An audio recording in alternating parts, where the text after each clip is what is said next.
सुप्रभात दर्शक बंधु। आज नवेम्बर 16 तारिख रविवार।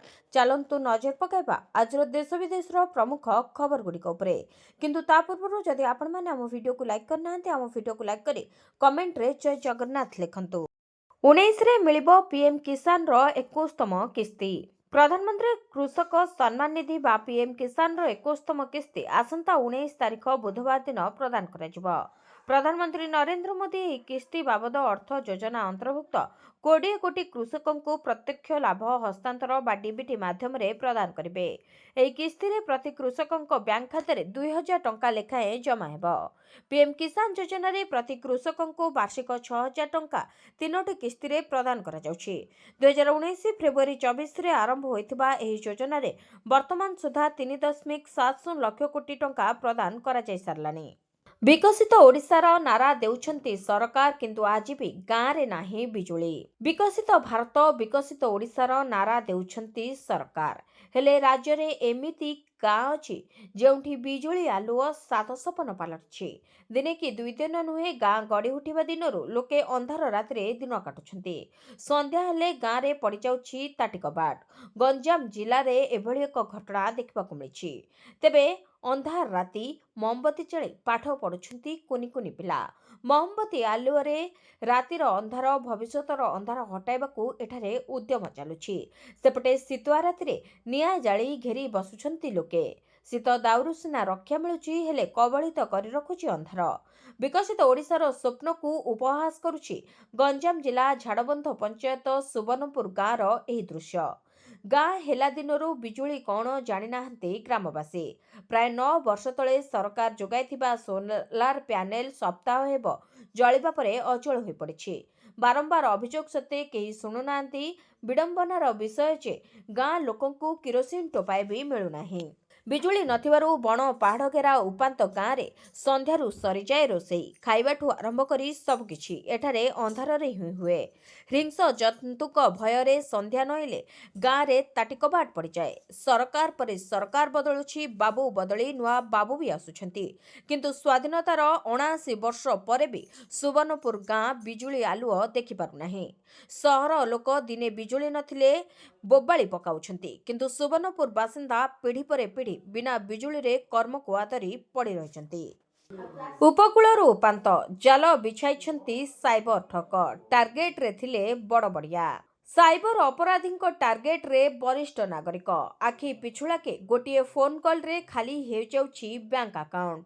जीवन सारार उपार्जित धन कई सेकेंड रे हो जाइछि गायब। एई जेमिति भुवनेश्वर दुर्गा नायक निकटरे तांको झियोंको नारे एक फेक अकाउंट खोली संपर्कियों को आर्थिक सहायता मागिथिले साइबर ठक। विभिन्न संपर्कीय लक्षाधिक टंका साइबर अपराधी अकाउंट को पठाइथिले। एक कथा को अति दुखर सह कहछंती दुर्गा मैडम। विभिन्न ढंगरे लुटुछंती एही साइबर लुटेरा। अति सहजरे डिजिटल अरेस्टर शिकार हेउछंती वरिष्ठ नागरिक। सेमाने किभली सचेतन हेबे सेथिपई प्रयास करिछि silver as foundation.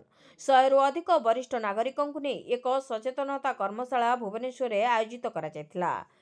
Fishing call UPI scam परिचय चोरी एवं नकली ग्राहक सूत्र ठकेई को चिन्हट करिबारे सहाय्य करिबा हेउछि एहार मुख्य उद्देश्य। तथ्य अनुसार प्रतिदिन देश में प्राय 7000 लोके साइबर अपराधर शिकार होउछंती जेउथरे 70% होउछंती वरिष्ठ नागरिक। ओडिशा को पुंजी निवेश सुଅ सेपटे राज्य में बढ़ुछि बंधुक बेपार। चिंता बढ़ाइलाणी बेआईन बंधुक कारबार। भुवनेश्वर 2 जन बिहारी बंधुक बेपारी को धरिछि कमिशनरेट पुलिस। सेमानक निकटरू गोटिए कार्बाइन और 5टी पिस्तल जबत होइछि। सेपटे मयूरभंज जिले में बढ़ुछि बेआईन बंधुक कारबार।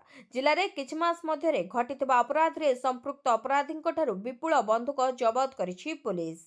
ओडिशा को केउठु आसुछि बेआईन बंधुक तार चेर खोजिबा पई जाल बिछाइथिला कमिशनरेट पुलिस। मासे तले भुवनेश्वर धरा पड़िथिबा जने व्यवसायी तथ्य आधार रे बिहार 2 जन बंधुक बेपारी सहित डील करिथिला पुलिस। टंका मध्य डील होइथिला।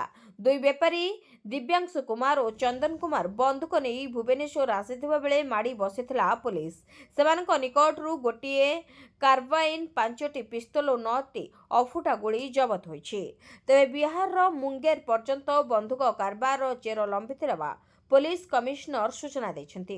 मयूरभंज जिले में बढ़ी चली बेआईन बंधुक कारबार। जिले में गत किछि मास मध्य घटिथिबा अपराध रे संपृक्त अपराधी को विपुल बंधुक जबत करिछि पुलिस।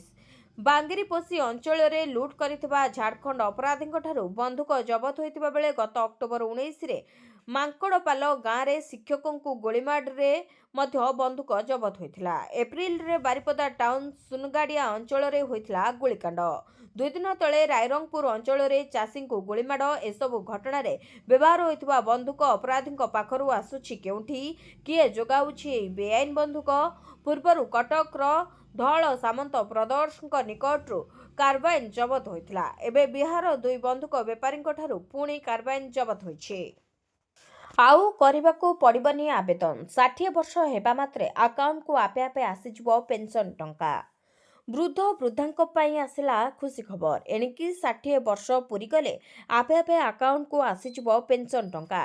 एथिपई आउ बेसी कष्ट करबाकू पड़िबो नाही। हाँ आज्ञा, उत्तर प्रदेश सरकार राज्यर लोकों पाई अनेक योजना चलांती।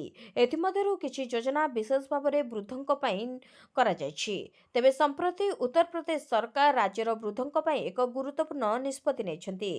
एबे सेहीपरि एक योजना वृद्धों पाई जहाद्वारा सेमाने 60 वर्ष बयस रे पहुंचिबा परे पेंशन पाइबा आरंभ करिवे। एथिपई वृद्ध माननकु आउ पृथक भाव में आवेदन करबाकू पड़िबो नाही। एही सुविधा एक परिवार एवं एक परिचय बा परिवार परिचय व्यवस्था अधीन रे जोगाई दियाजिबो। यह स्वयंचालित भाव में योग्य नागरिक माननकु चिन्हट करिबो एवं सम्मति परे पेंशन सीधासलख सेमानक बैंक अकाउंट को स्थानांतरित हेबो। वर्तमान राज्यर 6.75 नियुत वृद्ध एही योजना रे उपकृत हेउछन्ति। हेले प्रक्रिया समाप्त करि न परिबा कारणरू बहु संख्यक लोके पेंशन रो बाद पड़िछन्ति। नूतन व्यवस्था प्रचलन हेबा सहित आहुरी अनेक वृद्ध उपकृत हेबे। तेबे उत्तर प्रदेश कैबिनेट रो निष्पत्ति अनुसार योग्य वरिष्ठ नागरिकों पेंशन एवं 60 वर्ष बयस रे पहुंचवा परे स्वयंचालित भाव में आरंभ हेबो। समाज कल्याण विभाग परिवार परिचय पत्र सिस्टम व्यवहार करी योग्य हिताधिकारी को चिन्हट करिबो एवं एसएमएस व्हाट्सएप किंबा कॉल भली डिजिटल माध्यम रे सेमानक सम्मति ग्रहण करिबो। जदि डिजिटल भाव में सम्मति ग्रहण करा जाय नथाय तेबे विभागीय कर्मचारी माने सेमानक व्यक्तिगत भाव में जोगाजोग करी सेमानक सम्मति ग्रहण करिवे। एही प्रक्रिया आवेदन करिवार असुविधा दूर करिबो एवं प्रत्येक वरिष्ठ नागरिकों पाखरे समय मध्यरे पेंशन पहुंचबा निश्चित करिबो। भक्तों गड़े उठिलानी हाथ अर्थाभाव ना दुर्बल रणनीति। नुआपड़ा उपनिर्वाचन फलाफल कांग्रेस पाई जेतिके आश्चर्यजनक मुखिया भक्तों पाई सेतिकी उत्साहजनक।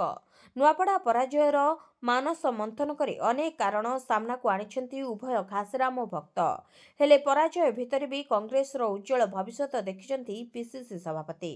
घासराम को नजर रे पराजयर अनेक कारण भितर एक अन्यतम। बीजेपी रो टंका आगरे काम कलानी कांग्रेस रो रणनीति। ईवीएम टैम्परी भोट चोरी ही घासीराम को हाथरू नुआपड़ा आसन छड़ाई नेला। निज मुंडरू दोष खसाइबाकू भक्त एभली अभियोग रे सहमत। हेले घासीराम को पराजय दलीय कर्मी को निराश करिथिबा बेले कांग्रेस रो प्रदर्शन को नहीं पीसीसी सभापति भारी खुशी अछंती। नुआपड़ावासी कांग्रेस को द्वितीय स्थान देइथिबारु एथर लड़ई सीधासलख शासक दल सह बोली कहिसंती भक्त। अन्यपटे निरंजन पट्टनायक कहिसंती कांग्रेस रो योद्धा भल थिले हेले दल पाखरे आवश्यक अस्त्र नथिला। कांग्रेस मुखिया अभियोग भितर नुआपड़ा घासराम को पराजयर सबुठु बड़ कारण भितर आदिवासी भोट बैंक विभाजन अन्यतम। 2024 विधानसभा निर्वाचन रे आदिवासी भोट ही घासराम को द्वितीय स्थान देथिला। 2025 रे घासराम द्वितीय स्थान रे थिले मध्य निज आदिवासी भोट बैंक को सुरक्षित करि पारि नाहंती। अन्यपटे प्रचार मैदान रे कांग्रेस रो दुर्बल रणनीति घासराम को बैकफुट को ठेली देथिला।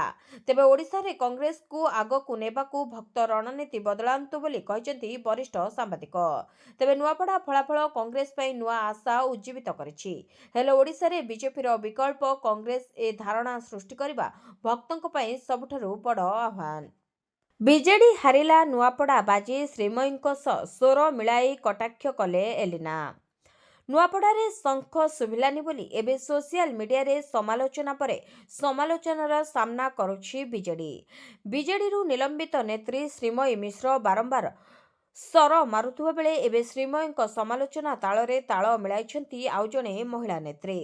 ଦଳ ଭିତରୁ ନିଜ ବରିଷ୍ଠ ନେତାଙ୍କୁ କଟାକ୍ଷ କରିବାକୁ ପଛାଇ ନାହାନ୍ତି ଏଲିନା ଦାସ, ଯାହାକୁ ନେଇ ରାଜ୍ୟ ରାଜନୀତି ସରଗରମ ହୋଇଛି। ଗୋଟିଏ ପଟେ ଶ୍ରୀମୟୀ କଡ଼ା ଭାଷାରେ ସମାଲୋଚନା କରି ଲେଖିଛନ୍ତି ଯେ ଭଣ୍ଡ ସନ୍ନ୍ୟାସୀଙ୍କ ଚକ୍ରାନ୍ତ ପ୍ରମାଣିତ ହେଲା।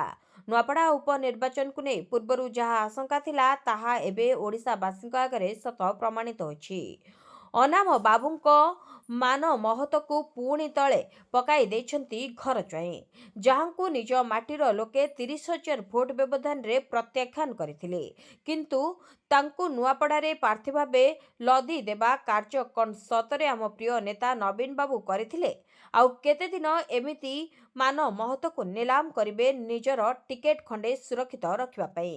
ଏଭଳି ଅନେକ କଥା କହି କଟାକ୍ଷ କରିଥିଲେ ଶ୍ରୀମୟୀ।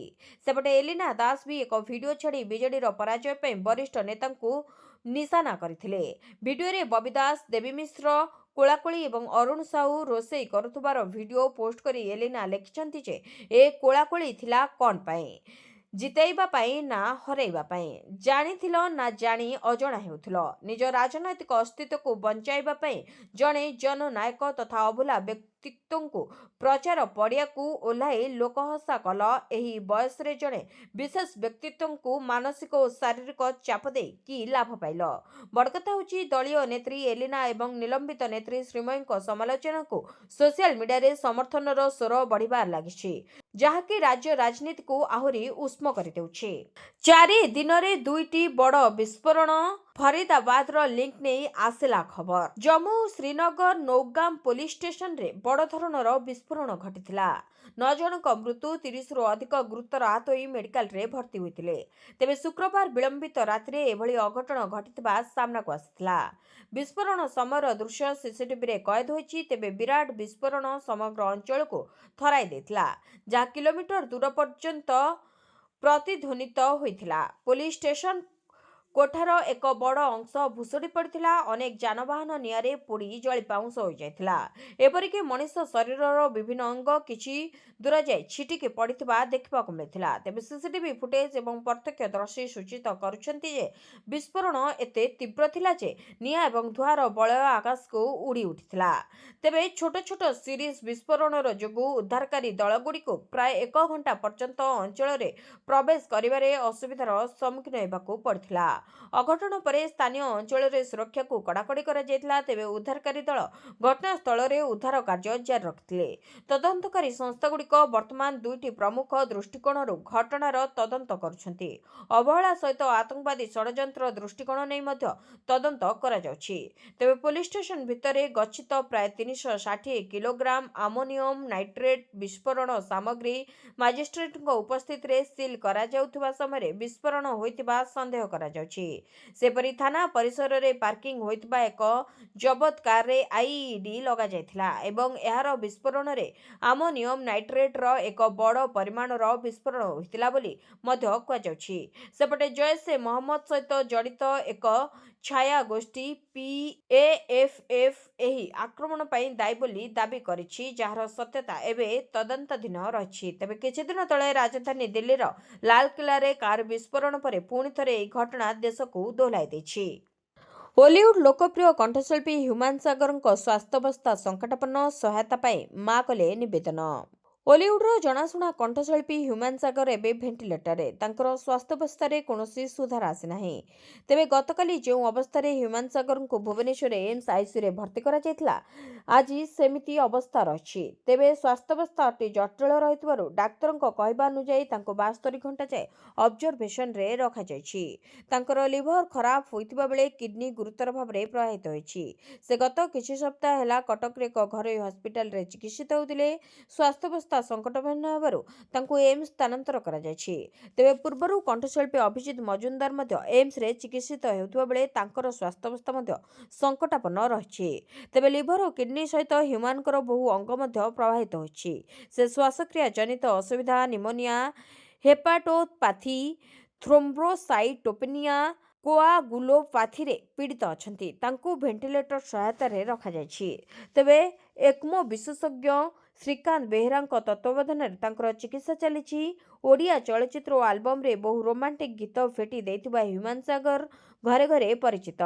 ତେବେ ହ୍ୟୁମାନ ସାଗରଙ୍କ ମା ଆଜି କହିଛନ୍ତି ଯେ ତାଙ୍କର ଅଙ୍ଗ କାମ କରୁନି। 1% ଚିକିତ୍ସା ଲାଗି ସେ ରାଜ୍ୟ ବାହାରକୁ ନେବା ଲାଗି ଚିନ୍ତା କରୁଛନ୍ତି। ଏଥିଲାଗି ରାଜ୍ୟ ସରକାର ତାଙ୍କୁ ସହାୟତା କରିବାକୁ ଆକୁଳ ନିବେଦନ କରିଛନ୍ତି।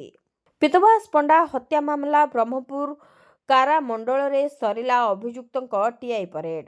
ଆଇନଜୀବୀ ପୀତବାସ ପଣ୍ଡା ହତ୍ୟା ମାମଲାରେ ଶନିବାର 8 ଜଣ ଅଭିଯୁକ୍ତଙ୍କର ଟିଆଇ ପରେଡ୍ ଶେଷ ହୋଇଛି। ଏନେଇ ଏସ୍ଡିଜେଏମ୍ କୋର୍ଟରେ ଆବେଦନ କରିଥିଲା ପୁଲିସ। ତେବେ କୋର୍ଟଙ୍କ ଅର୍ଡର ମିଳିବା ପରେ ଅପରାହ୍ନରେ ବ୍ରହ୍ମପୁର ମଣ୍ଡଳ କାରାଗାରରେ ଅଭିଯୁକ୍ତଙ୍କ ଟିଆଇ ପରେଡ୍ କରାଯାଇଥିଲା। ତେବେ ସାର୍ପ ସୁଟର କୁରୁପତି ଭୂୟାଁ ଓ ଚିଣ୍ଟୁ ପ୍ରଧାନ, ବିହାର ଶିଶୁପାଳ ପାଶ୍ୱାନ ଏବଂ କୁନ୍ଦନ କୁମାର, ଷଡ଼ଯନ୍ତ୍ରକାରୀଙ୍କ ମୁଖ୍ୟ ସହଯୋଗୀ ଉମା ବିଶୋଇ, ଯୋଗୀ ରାଉତ, ସୀମାଞ୍ଚଳ ନାୟକ ଏବଂ ବିପିନ ସ୍ୱାଇଁଙ୍କର ଟିଆଇ ପରେଡ୍ କରିବାକୁ ଅନୁମତି ଦେବାକୁ ମାମଲାର ତଦନ୍ତ ଅଧିକାରୀ ତଥା Brahmapur town SDPO Priyas Ranjan Chhotray SDJM କୋର୍ଟକୁ ଅନୁମତି ମାଗିଥିଲେ। କୋର୍ଟ ପକ୍ଷରୁ ଅନୁମତି ମିଳିବା ପରେ ବ୍ରହ୍ମପୁର ମଣ୍ଡଳ କାରାଗାରରେ ଅଭିଯୁକ୍ତଙ୍କର ଟିଆଇ ପରେଡ୍ ହୋଇଥିଲା। ତେବେ ଅଭିଯୁକ୍ତଙ୍କ ଟିଆଇ ପରେଡ୍ ସରିବା ପରେ ମାଜିଷ୍ଟ୍ରେଟ, ପୋଲିସ ଓ ସାକ୍ଷୀ ଜେଲରୁ ବାହାରିଥିଲେ। ତେବେ ପୀତବାସ ପଣ୍ଡା ହତ୍ୟା ମାମଲାରେ ମୋଟ 16 ଅଭିଯୁକ୍ତ ଗିରଫ ହୋଇଛନ୍ତି। ଅକ୍ଟୋବର 6 ତାରିଖ ରାତିରେ ପୀତବାସ ପଣ୍ଡାଙ୍କୁ ଗୁଳି କରି ହତ୍ୟା କରାଯାଇଥିଲା। ଏହି ଷଡ଼ଯନ୍ତ୍ରରେ ପୂର୍ବତନ ବିଧାୟକ ବିକ୍ରମ ପଣ୍ଡା ଓ ପୂର୍ବତନ ମେୟର ଶିବଶଙ୍କର ଦାସ ଓରଫ ପିଣ୍ଟୁଙ୍କ ସମେତ 16 ଜଣଙ୍କୁ ପୋଲିସ ଗିରଫ କରିଛି। ତେବେ ଏହି ହ୍ୟାଣ୍ଡକପ୍ ପଛରେ ରାଜନୈତିକ, ବ୍ୟବସାୟିକ ଓ ବ୍ୟକ୍ତିଗତ ଶତ୍ରୁତା ରହିଥିବା ଏସ୍ପି ଡକ୍ଟର ଶରବଣ ବିବେକ ଏମ୍ ସୂଚନା ଦେଇଛନ୍ତି। ଶୁଳ୍କକୁ ନେଇ ଟ୍ରମ୍ପଙ୍କ ବଡ଼ ନିଷ୍ପତ୍ତି, 200ରୁ ଅଧିକ ସାମଗ୍ରୀରୁ ହଟାଇଲେ ଶୁଳ୍କ। ଆମେରିକା ରାଷ୍ଟ୍ରପତି ଡୋନାଲ୍ଡ ଟ୍ରମ୍ପ ଦେଶର ଅନେକ ସାମଗ୍ରୀ ଉପରେ ଲାଗୁ ହୋଇଥିବା ଶୁଳ୍କ ସମ୍ପର୍କରେ ଏକ ପ୍ରମୁଖ ନିର୍ଦ୍ଦେଶ ଜାରି କରିଛନ୍ତି। ଟ୍ରମ୍ପ ଏକ କାର୍ଯ୍ୟନିର୍ବାହୀ ନିର୍ଦ୍ଦେଶରେ ସ୍ୱାକ୍ଷର କରିଛନ୍ତି, ଯାହା ଗୋମାଂସ, କଫି ଏବଂ କିପ୍ଟିକାଲ ଫଳ ସମେତ ଅନେକ ସାମଗ୍ରୀ ଉପରେ ଶୁଳ୍କ ଉଚ୍ଛେଦ କରିଥାଏ। ବୃଦ୍ଧି ପାଉଥିବା ମୂଲ୍ୟ ଏବଂ ମୁଦ୍ରାସ୍ଫୀତି ଦ୍ୱାରା କ୍ରମାଗତ ଭାବରେ ସେମାନଙ୍କର ସମ୍ମୁଖୀନ ହେଉଥିବା ଗ୍ରାହକଙ୍କ ଚାପର ପ୍ରତିକ୍ରିୟାରେ ଟ୍ରମ୍ପଙ୍କ ଏହି ପଦକ୍ଷେପ ଆସିଛି। ଟ୍ରମ୍ପଙ୍କ ନିଷ୍ପତ୍ତି ଏପରି ଏକ ସମୟରେ ଆସିଛି ଯେତେବେଳେ ଭୋଟରମାନେ ଏହି ମାସରେ ଅଣବର୍ଷୀୟ ନିର୍ବାଚନରେ ଅର୍ଥନୈତିକ ଚିନ୍ତାକୁ ସେମାନଙ୍କର ସର୍ବୋଚ୍ଚ ପ୍ରାଥମିକତା ଭାବରେ ଉଲ୍ଲେଖ କରିଥିଲେ ଏବଂ ଦେଶର ଗୁରୁତ୍ୱପୂର୍ଣ୍ଣ ଅର୍ଥନୈତିକ ସମସ୍ୟା ଯୋଗୁଁ ରିପବ୍ଲିକାନ ପ୍ରାର୍ଥୀମାନେ ଭର୍ଜିନିଆ ଏବଂ ନ୍ୟୁ ଜର୍ଜିରେ ଶୋଚନୀୟ ପରାଜୟ ବରଣ କରିଥିଲେ। ରୁଷିଆ ୟୁକ୍ରେନ ଯୁଦ୍ଧରେ ନୂଆ ଟ୍ୱିଷ୍ଟ, ପୁଟିନ ସେନାକୁ କ୍ଷତି ପହଞ୍ଚାଇବା ପାଇଁ ପ୍ରୟାସ କରୁଛି ଏନ୍ଏଟିଓ। ପୁଟିନଙ୍କ ଚେତାବନୀ, ସାହାଯ୍ୟର ହାତ ବଢ଼ାଇଲେ ଭାରି ପରିଣାମ ଭୋଗିବାକୁ ପଡ଼ିବ। ରୁଷିଆର ରାଜଧାନୀ ଉପରେ ଆଟାକ୍ କରିପାରେ ନାଟୋ।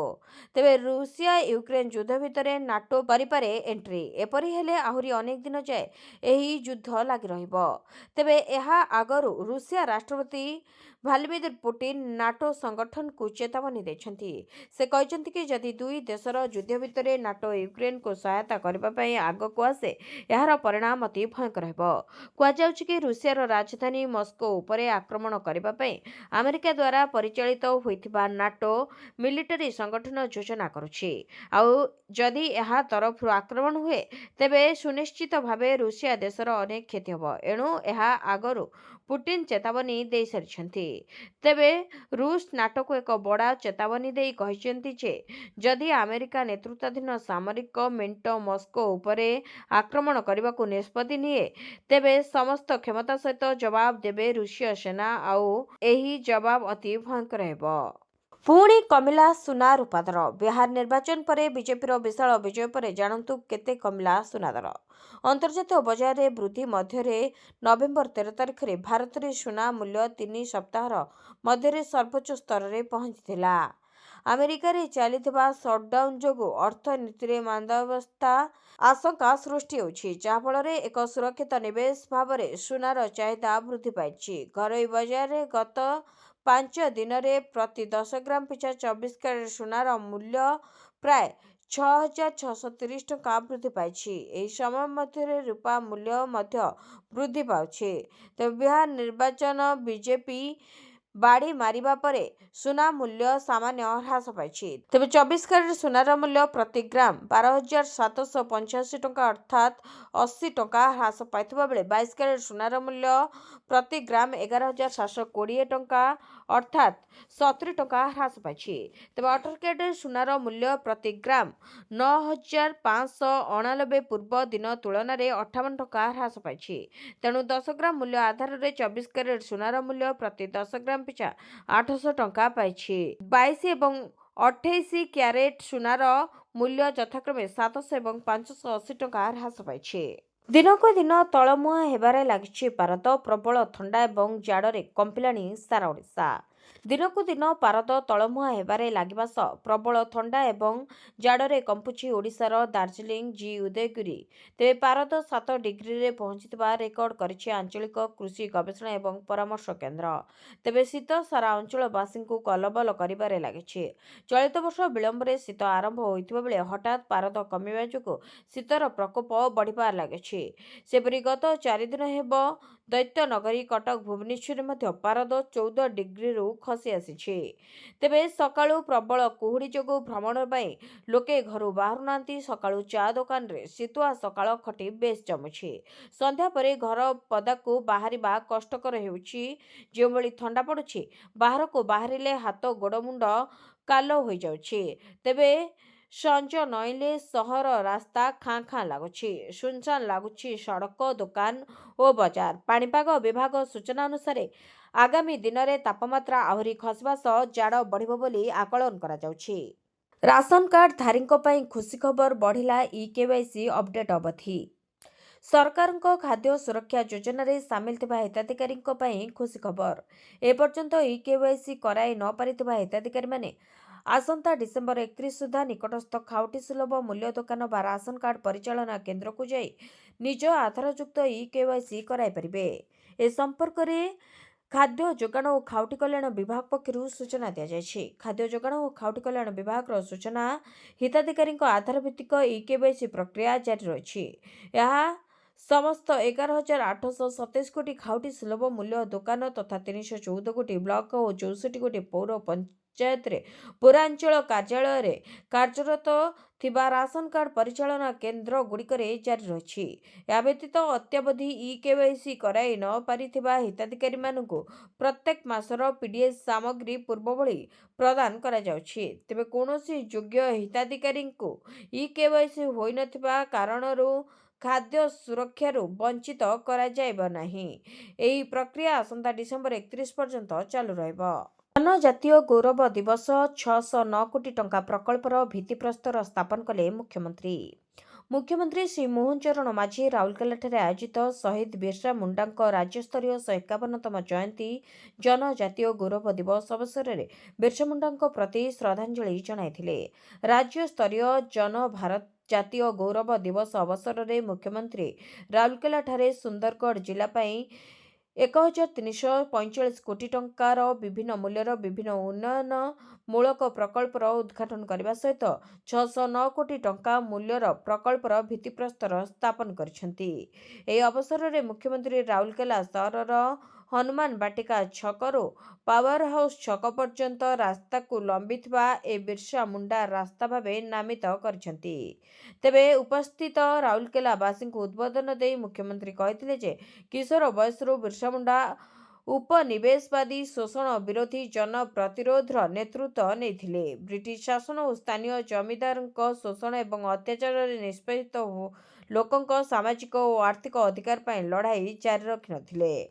ନୌଗାମ ପୋଲିସ ଷ୍ଟେସନରେ ବିସ୍ଫୋରଣ ଏକ ଦୁର୍ଘଟଣା, କୌଣସି ଆତଙ୍କୀ ହାମଲା ନୁହେଁ, କହିଲେ ଡିଜିପି।